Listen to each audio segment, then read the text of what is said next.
বাজার করি। আসলে একটি সংসারে একবারে বাজার করে রাখলেও সারা মাসে এটা সেটা নানান কিছু প্রয়োজন হয়। তবুও চেষ্টা করি যে টুকটাক শুকনা যা যা লাগে ১ মাসের ভিতর কিনে রেখে দেওয়ার জন্য। কারণ আমি তো গ্রামে বাস করি, তো আমার এখানে সহজে যাতায়াত ব্যবস্থা নেই, চাইলেও কোনো জিনিস আনতে পারি না, আশেপাশে দোকানপাট নেই। তো এজন্য একটু যাতায়াতের সমস্যার কারণে চেষ্টা করি সবসময় একসাথে সব জিনিস কিনে রাখার। তো এটাই আজকে আমি শেয়ার করছি আপনাদের সাথে যে আমি কি কি বাজার করেছি।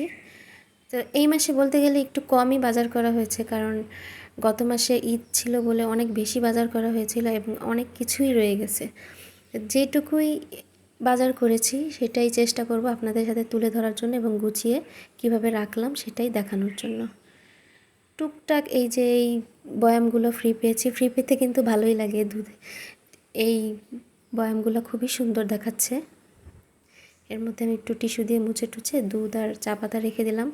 তারপর আলু, পেঁয়াজ, আদা, রসুন সব কিছুই গুছিয়ে রাখছি এক এক করে। আমার বাসায় খুব পরিমাণে টিস্যু লাগে, তো এই জন্য আমি বেশি করে একেবারে টিস্যু কিনে রাখি।